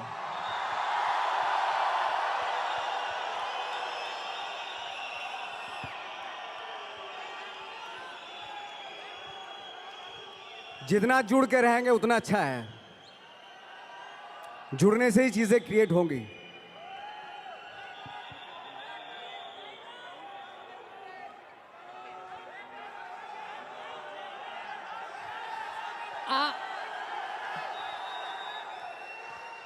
मैजिक टीम की तरफ से हम कुछ दिखाना चाहते हैं आपको।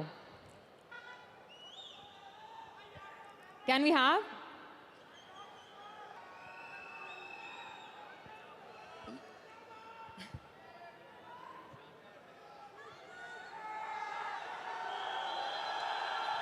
AV, can we have that?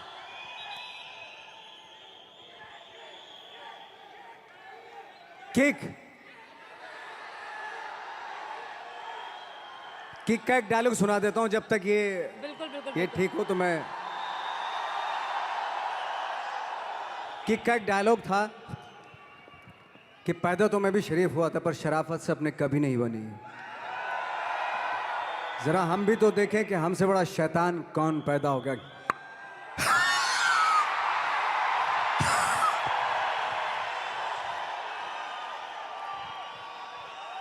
वो एक्चुअली टीम ये चाह रही थी,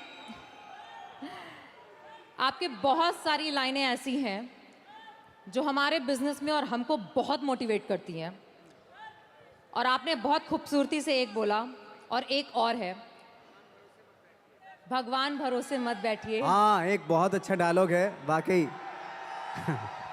थैंक यू सो मच, आपने याद दिलाया।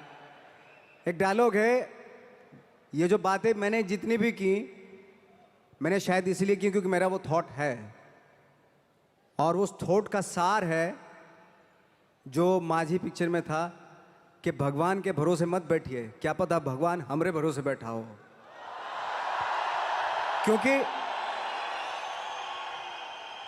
क्योंकि भगवान भी वेट करता है, भगवान वेट करता है, ये खड़ा होके कुछ करेगा तो मैं इसका साथ दूंगा। घर में लेटे लेटे रूम में भगवान भी साथ नहीं देता उसका। जब आप पक्का इरादा करते हैं और घर से निकलते हैं, सोचते हैं कि वाकई कुछ करना है, तभी भगवान साथ देता है। जो घर में घुसे रहते हैं उनका भगवान कभी साथ नहीं देता।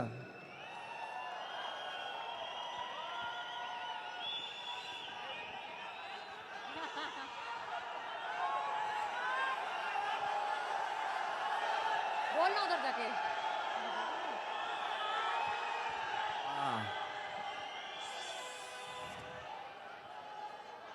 गैंग्स ऑफ वासेपुर को एक डायलॉग की फरमाइश आई है तो मैं आपके सामने कर देता हूं। हालांकि वो डायलॉग पता नहीं, आई डोंट नो क्यों लोगों को बड़ा अच्छा लगता है, मुझे कभी भी उसमें मज़ा नहीं आया फ्रेंकली स्पीकिंग, लेकिन मैं सुनाता हूं। बाप का, दादा का, भाई का, सबका बदला लेगा रे तेरा Faisal. Thank you very much.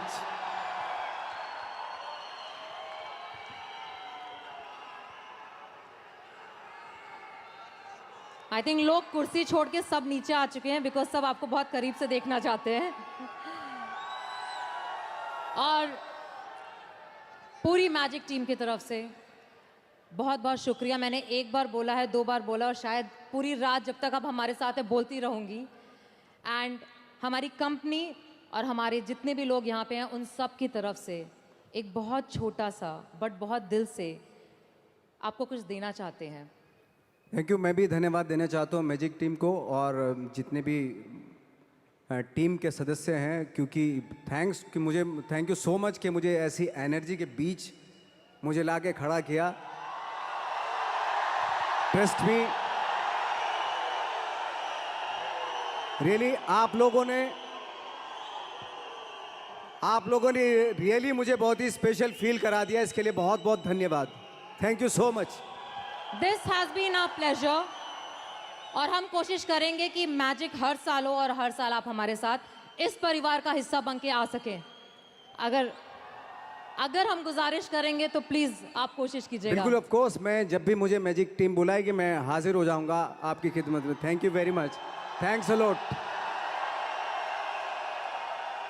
ऐसे ही ये एनर्जी बनी रहे, ऐसे शाइन करते रहें आप, और उसी एनर्जी के साथ आगे जो सपने देखे हैं वो पूरा होते रहें आपके।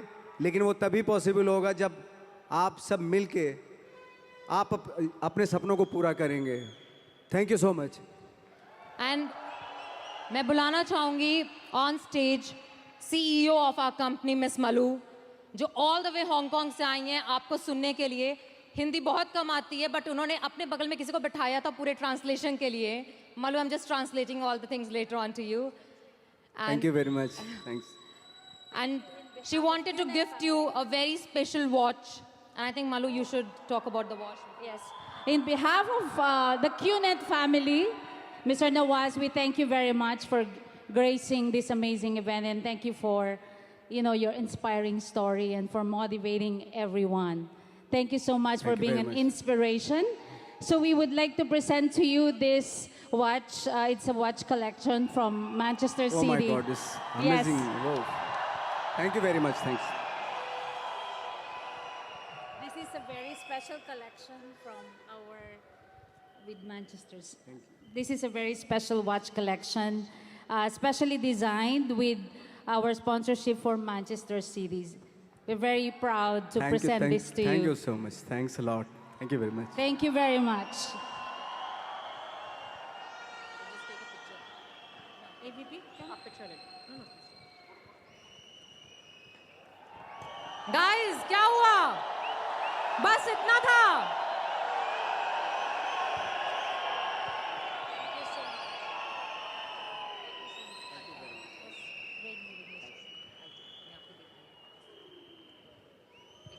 नहीं नहीं मुझे आप अरे please.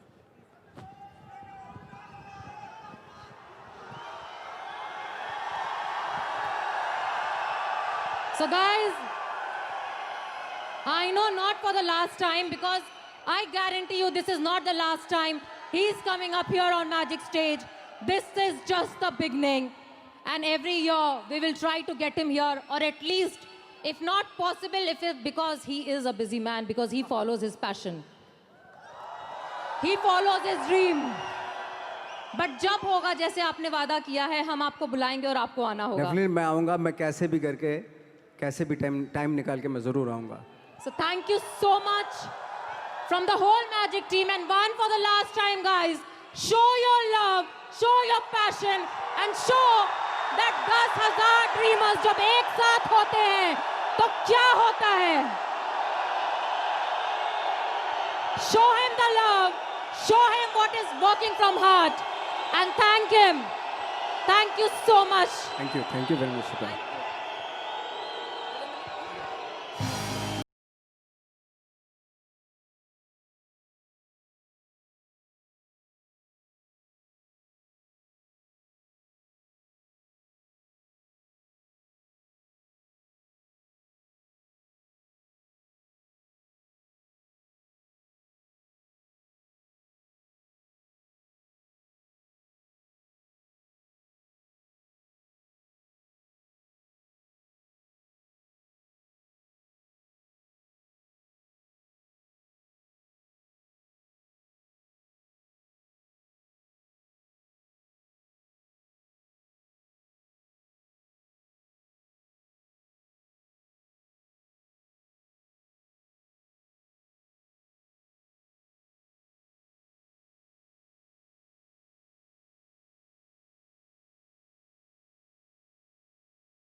Let's give our love to Nawazuddin Siddiqui for Magic 2019.